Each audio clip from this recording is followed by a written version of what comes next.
അജ്ഞാത ഫോണിന് പിന്നിൽ പ്രവർത്തിച്ച അഭ്യുദയകാംക്ഷി ആരാണെന്ന് ഞാൻ പറയാം. ആരാ? ഇന്നരയെ വിവാഹം കഴിക്കാനായി റിക്വസ്റ്റ് ചെയ്ത് പരാജയമടഞ്ഞ ഏതെങ്കിലും കോളേജ് മേറ്റ്സ് ഉണ്ടോ? ഇല്ല. അല്ലെങ്കിൽ ഭാര്യമാരെ വിവാഹം കഴിക്കുന്ന ആരെങ്കിലും റിക്വസ്റ്റ് ചെയ്യോ? വിപ്രദോഷം പറയാതറ. അപ്പൊ പിന്നെ അഭ്യുദയകാംക്ഷി എന്ന വേഷം കെട്ടാൻ ഒരേ ഒരു ശത്രുവേ ഉള്ളൂ. ശത്രുവോ? എനിക്കങ്ങനെ ആരും ശത്രുക്കൾ ഇല്ലല്ലോ.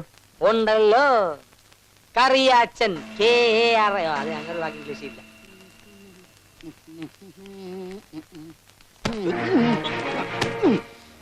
കുത്തി കുത്തി നീ മുറത്തെ കയറി കൊത്തുവരണം. ഏത് മുറം? നിനക്കൊന്നും അറിയില്ലല്ലേ? ഒരു അഭ്യുദയകാംക്ഷി. ഞങ്ങൾ ഇത്തിരി സന്തോഷത്തോടെ കഴിയുന്ന നിനക്ക് ഇഷ്ടാവണ്ടല്ലടാ. ദേ ഞങ്ങളുടെ ബന്ധം തകർക്കാൻ നോക്കിയാലുണ്ടല്ലോ, അടിച്ച് നിന്റെ മുട്ടി ഓടിക്കും.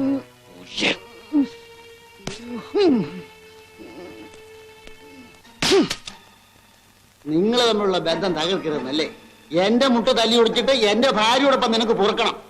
ആരാരുടെ മുട്ട തല്ലി ഒടിക്കുമെന്ന് നമുക്ക് കാണാം.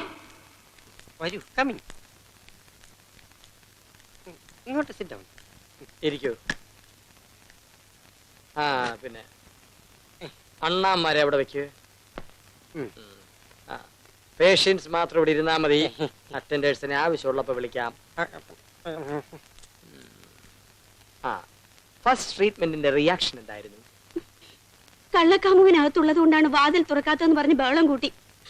നാട്ടുകാരുടെ മുമ്പിൽ മാനം പോവാതെ രക്ഷപ്പെട്ടത് ഭാഗ്യം. സാരമല്ല, നമുക്ക് സമീപനം മാറ്റാം. സിഗ്മണ്ട് ഫ്രോയിഡ് തെറാപ്പി ഒന്ന് പരീക്ഷിച്ചു നോക്കാം. എന്നതാ സിഗ്മണ്ട് ഫ്രോയിഡ് തെറാപ്പി? അതായത് വശീകരണ തന്ത്രം. തികച്ചും മനഃശാസ്ത്രപരമായ ഒരു സമീപനമാണ്. അതിന് എന്നാ ചെയ്യണം? ആദ്യം ഈ ചിണുകൾ ഉപേക്ഷിക്കണം, എന്നിട്ട് പുഞ്ചിരിക്കണം. കുളിച്ചൊരുങ്ങി കണ്ണെഴുതി പൊട്ടുതുണ്ട്, തലയിൽ മുല്ലപ്പൂവും ചൂടി ചിന്നമ്മ വീണ്ടും ഒരു മണവാട്ടിയാകണം. ഞാൻ വീണ്ടും ഒന്ന് കെട്ടണോന്നോ? നോ, മണവാട്ടിയെ പോലെ അഭിനയിക്കണമെന്ന്. ആദ്യ രാത്രിയിലേതെന്ന പോലെ കറിയാച്ചനെ മോഹിപ്പിക്കണം. കയ്യിൽ ഒരു ഗ്ലാസ് പാലിന് പകരം ബ്രാൻഡി, പ്ലേറ്റിൽ 1 കിലോ കറുത്ത മുന്തിരിക്ക് പകരം വറുത്ത കരിമീൻ.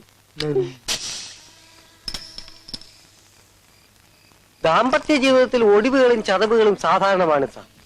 ബോഡി അറിയാതെ അത് സ്റ്റിച്ച് ചെയ്ത് ഡ്രസ് ചെയ്യുന്നതിലാണ് മിടുക്ക് കാണിക്കേണ്ടത്. ഇത് ബോഡിയുടെ പ്രശ്നമല്ലടാ സ്വാമി, മനസ്സിന്റെ പ്രശ്നമാണ്. മനസ്സിലായോ? എന്ത് ചെയ്യണമെന്ന് എനിക്ക് ഒരു രൂപമില്ല. Don't be a pessimist. ആത്മവിശ്വാസം കൈവടിയരുത്. ഇതൊക്കെ സംസാരിച്ചു തീർക്കാവുന്ന പ്രശ്നങ്ങളേ ഉള്ളൂ. Don't be silly. പക്ഷേ ഞാൻ പറയുന്നൊന്നും കേൾക്കാനുള്ള സന്മനസ് അവള് കാണിക്കുന്നില്ലല്ലോ. കുട്ടിക്കാലിന് സ്നേഹമുള്ളിടത്ത് പൊട്ടിത്തെറി ഉണ്ടാവുന്ന ഒരു ചെറിയ മഞ്ഞുതുള്ളി മതി, ഇല്ലേ മാങ്കുടി സാറേ? You shut your bloody mouth. Don't worry mister Nandu, ഈ പ്രോബ്ലം ഞാൻ സോൾവ് ചെയ്ത് തരാം.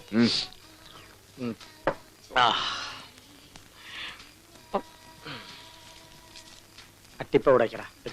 ഏയ് ഞാനെടുത്തില്ല. വെക്കടാ.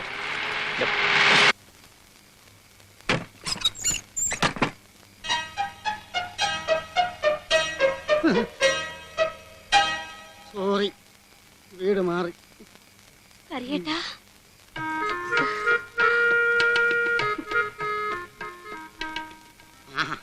നീയാണ്? അയ്യോ എന്റെ ഈശോയെ, ഇത് എന്നെ പറ്റി? പറ്റിയതല്ല, തെറ്റിയതാ. തെറ്റിയതോ? നാളെ തെറ്റി. ചേട്ടൻ വാ. ഇരിക്കു ചേട്ടാ.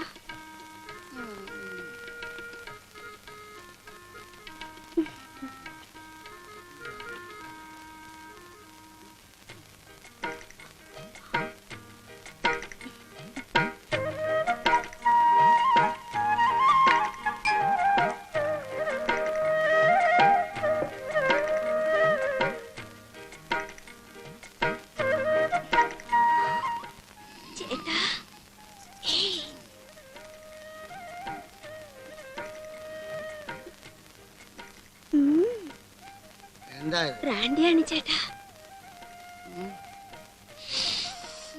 ചേട്ടന്റെ ഇഷ്ടമാണ് എന്റെ ഇഷ്ടം.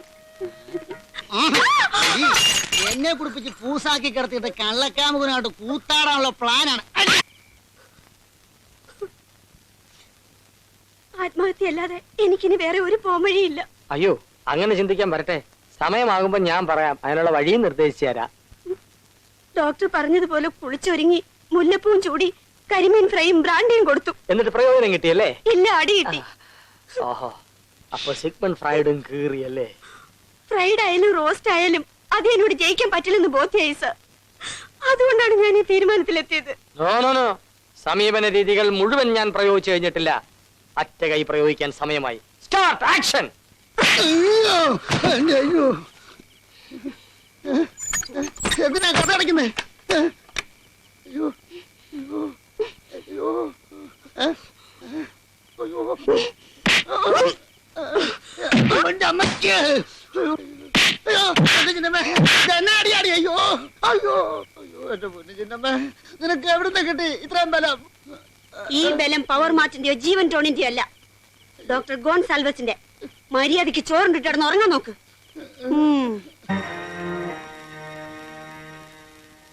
പെട്ടെന്നുണ്ടായ ടെൻഷനിൽ ബോധം കെട്ട് വീണു എന്നല്ലാതെ നന്ദുവിനിപ്പോ യാതൊരു കുഴപ്പമില്ല. കുഴപ്പമുണ്ടെന്ന് ഞാൻ പറഞ്ഞു. ചെറിയൊരു നമ്പർ, അതുകൊണ്ട് രക്ഷപ്പെടാൻ പോകുന്ന മറ്റാരുമല്ലോ. അത് ശരിയാ, പക്ഷേ ഒരു ഡോക്ടർ എന്ന നിലയ്ക്ക് ഒരു കള്ളം പറയാൻ. സത്യം മാത്രം പറയുന്ന ഒരു അരിച്ചത്രൻ.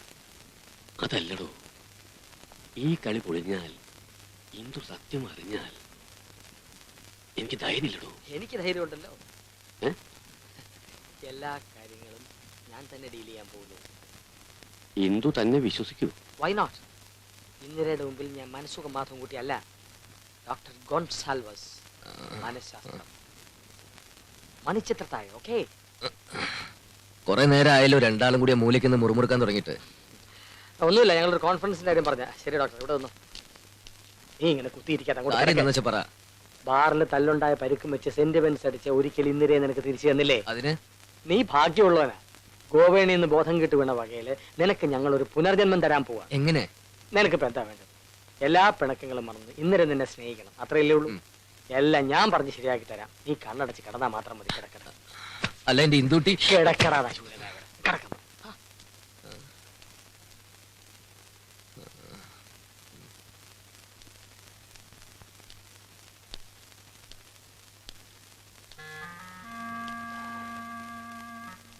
നന്ദുവിന് ഇടയ്ക്കിടയ്ക്ക് തലവേദന വരാറുള്ളത് ഇതെനിക്കറിയാലോ.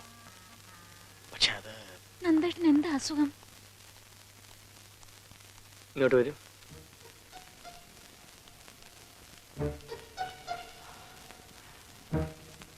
മെഡിക്കൽ സയൻസിൽ ബ്രെയിനോ ഫ്രിഞ്ചീരിയ ഒട്ടോപ്പിക്ക എന്നാണ് ഈ അസുഖത്തിന്റെ പേര്.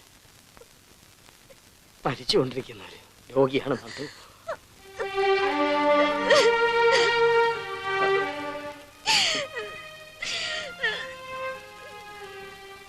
അച്ഛനെ ഒന്ന് വിവരം അറിയിച്ചാലോ? അമേരിക്കയിലാവുമ്പോ.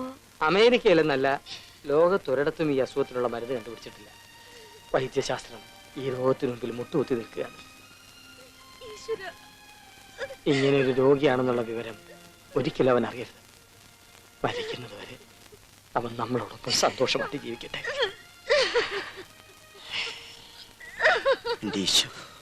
എത്രയും സ്നേഹം കൊടുക്കാൻ കഴിയുമോ അത്രയും സ്നേഹം കൊടുക്കും. എത്രയും സന്തോഷിപ്പിക്കാൻ കഴിയുമോ അത്രയും സന്തോഷിപ്പിക്കുക.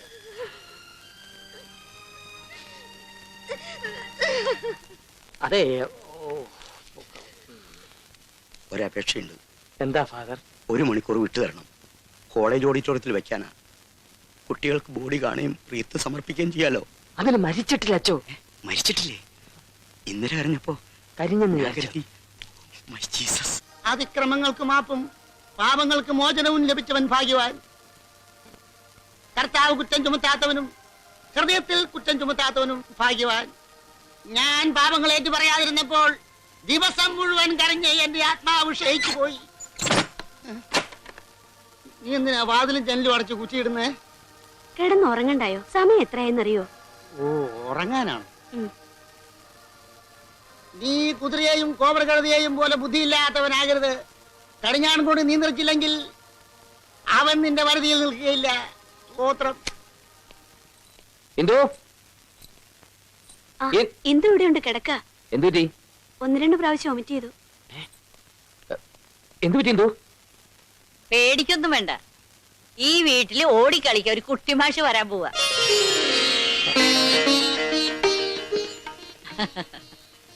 ചെലവുണ്ട് മാഷ്. നീ എന്താടി കുന്തം വീഴമാരി നിക്കണത്? അവർക്ക് എന്തേലും വർത്താനം പറയാനും പിടിക്കാനും ഒക്കെ ഉണ്ടാവും. നീ ഇങ്ങോട്ട് വാടി മോളെ.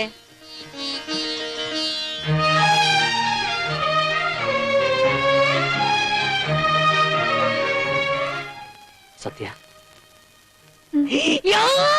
വേണ്ട വേണ്ട, നന്ദേട്ടന് സുഖമില്ലാത്ത.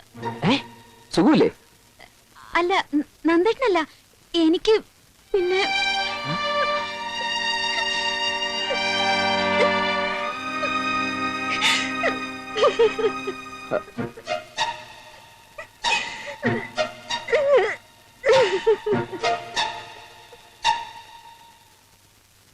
Brain of ഇഞ്ചീനിയ ഒട്ടോപ്പിക്ക. എന്റെ ദൈവമേ, പേര് കേട്ടാ തന്നെ ഏതോ വലിയ മാരക രോഗമാണെന്ന് ആർക്കാ തോന്നാത്തത്? പിന്നെന്തൊക്കെ പറഞ്ഞു? ഈ രോഗം ബാധിച്ചവർക്ക് ദീർഘായുസ് ഉണ്ടാവില്ലെന്നും പറഞ്ഞു. ഇന്നെനിക്ക് മനസ്സുകൊണ്ടാകാൻ വേണ്ടി ഞാൻ ഒരു തമാശ കൂടി പൊട്ടിച്ചു. ഈ രോഗത്തിന് ലോകത്ത് ഇതുവരെ മരുന്ന് കണ്ടുപിടിച്ചിട്ടില്ല എന്നും ഞാൻ പറഞ്ഞു. അപ്പൊ എയ്ഡ്സ് പോലുള്ള രോഗമാണെന്ന് കരുതി കാണും. വായടക്കട. എന്റെ ഈശ്വര, പിന്നെ എങ്ങനെയാ അവള് കരയാണ്ടിരിക്കണേ? ഇത്രയും വലിയ ചതിയാണ് നിങ്ങൾ എന്നോട് ചെയ്തതെന്ന് സ്വപ്നത്തിൽ പോലും ഞാൻ വിചാരിച്ചില്ല. തൽക്കാലം കുറച്ച് നാളത്തെ കൂടി നീ ഒന്ന് അഡ്ജസ്റ്റ് ചെയ്യും. I will tell you a philosophy. ശാപം ഉണ്ടെങ്കിലേ ശാപമോക്ഷം ഉണ്ടാവൂ. And one more thing, Julius Caesar. എനിക്കിനി അവളുടെ മുമ്പിൽ വേഷം കെട്ടാൻ പറ്റില്ല. അവളുടെ സ്വഭാവം നിങ്ങൾക്ക് ശരിക്കറിയാലോ. ഇനിയും ഞാൻ അവളെ വിട്ടിയാക്കി നിറഞ്ഞ എന്തൊക്കെയാ ഉണ്ടാവാൻ പോകുന്നത് എനിക്ക് ഒരു പിടിയില്ല. ഞാനൊക്കെ തുറന്നു പറയാൻ പോവാ. പെട്ടെന്നെങ്ങനെ തുറന്നു പറഞ്ഞ ഒന്നല്ല രണ്ടാ. തുറന്നു പറയാനുള്ള ഒരു ധൈര്യത്തിന് വേണ്ടിയിട്ടാ. വല്ലവനൊക്കെ പറഞ്ഞറിയുന്നില്ല നല്ലത് ഞാൻ തന്നെ പറയുന്നതല്ലേ. മാധവ, അവൻ അവിടെ ചെന്ന് ആകെ ചളാക്കൂ. ഇനി അവളെങ്ങാനും അമേരിക്കയിലോട്ട് വിളിച്ച് അളിയനെങ്ങാനും ഇങ്ങോട്ട് കെട്ടിയെടുത്താ എന്നാ സാറിന്റെ 16 അടി യന്ത്രം നടത്തിക്കൊണ്ടാ മതി. ഒരുപാട് നാളായി നല്ല ഒരു സത്യം ഉണ്ടിട്ട്. അതെ, ചെന്നിട്ടടാ. വയസ്സായ മനുഷ്യന് ഒരു മര്യാദയൊക്കെ വേണ്ടടാ. ഹലോ, അതെ അങ്കിളാ. വിവരങ്ങളൊക്കെ അറിഞ്ഞു. കൺഗ്രാചുലേഷൻസ്. അങ്കിൾ, മോള് കരയാതിരിക്കൂ. നന്ദോട് വരുന്നുണ്ട്.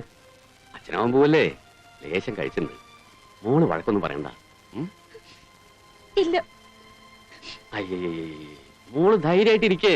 അങ്കിളല്ലേ പറയണേ, ഒക്കെ ശരിയാവും. ഓക്കെ.